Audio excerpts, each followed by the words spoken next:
మన జీవితంలో పాటించాల్సిన కొన్ని విలువలు, మనం పిల్లల్లో పెంపొందించాల్సిన నైతికత, వాళ్ళకు బోధించాల్సిన పద్ధతులు, ఇవన్నీ కూడా ఈరోజు మళ్ళీ మనం రిఫ్రెష్ చేసుకోవడానికి, మళ్ళీ మనలో ఏదైనా సందేహాలు నివృత్తి చేసుకోవడానికి ఇంత పెద్ద సదస్సు నిర్వహిస్తున్న మన చదువుపల్లి రామకృష్ణ సేవా సమితి కార్యవర్గ సంఘానికి, అలాగే సభ్యులందరికీ, అలాగే మనకి మంచి మార్గం చూపించడానికి, మనకు మంచి చెడుల విచక్షణ తెలియజేసి మారుతున్న కాలానికి అనుగుణంగా మనం కూడా ఎలా మారి పిల్లలు ఎలా స్థైర్యం నింపాలి ఇవన్నీ బోధించడానికి, మన జీవిత విలువలు నేర్పించడానికి చేసిన పూజ్యులు స్వామి మహామేధానంద మహారాజ్ స్వామీజీ గారికి, పూజ్యులు స్వామి సిద్ధికంఠానంద మహారాజ్ గారికి, అలాగే స్వామి బోధనామయానంద మహారాజ్ గారు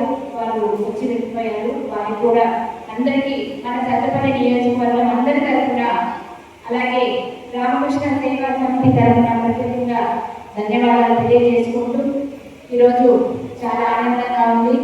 అందరూ ఒక చోట ఇలా ఉండడం అనేది, ఎందుకంటే మీరే చాలా పవిత్రమైన వృత్తిలో ఉన్నారు. ఉపాధ్యాయ వృత్తి అంటేనే మరి అది చెప్పలేము.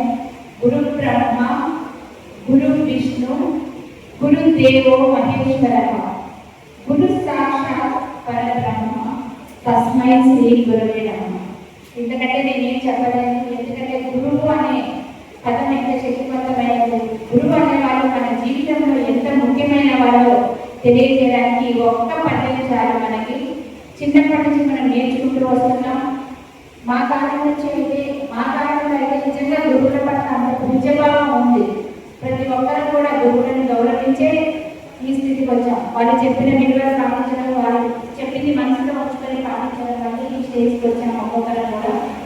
కానీ ఇప్పుడు మారుతున్న పరిస్థితులకు అనుగుణంగా మరి కొన్ని బాధాకరమైన విషయాలన్నీ చోటు చేసుకుంటున్నాయి. అది మనం కూడా మరి ఏం చేయాలి? అందరూ ఒకే చోట ఉన్నారు, ఉపాధ్యాయ వృత్తిలో ఉన్నారు. ఇప్పుడు ట్రెండెడ్గా మారుతుంది. పేరెంట్స్ ఆలోచన ధోరణి ఎలా ఉంది, పిల్లల ఆలోచన ధోరణి ఎలా ఉంది, ఫస్ట్ మీరు అర్థం చేయగలిగింది మీరే. మన వంతుగా మనం వాళ్ళకి ఏం చేయగలమో ఆలోచించుకొని మనం అవలంబించాలి. అలాగే మనం కూడా మానవ మానవులమే, మనుషులమే కనుక మనకి కూడా కోపం ఉండాలి. మరి సహన కోల్పోతాం, ఎంత సహనంగా ఉండాలన్నా.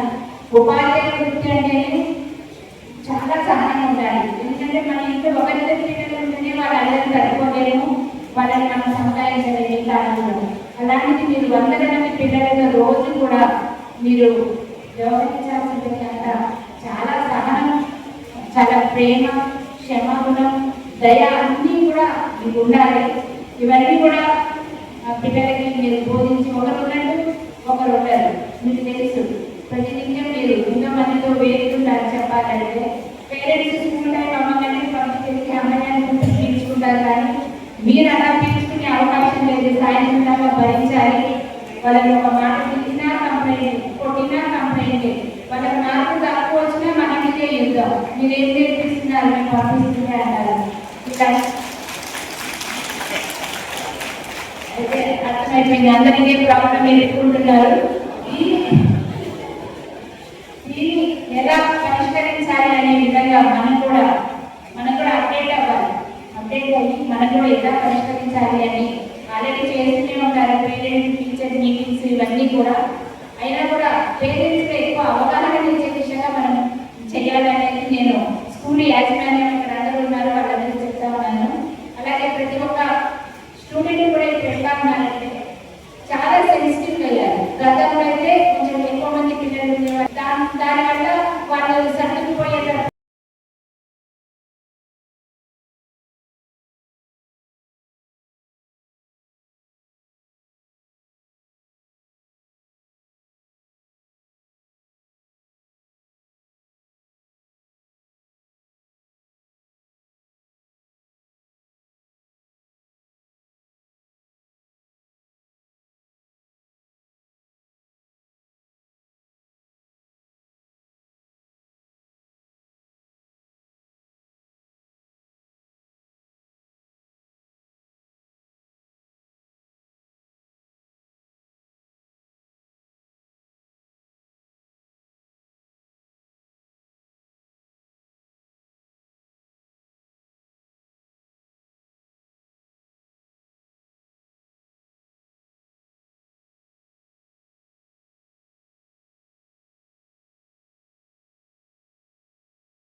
Jungle.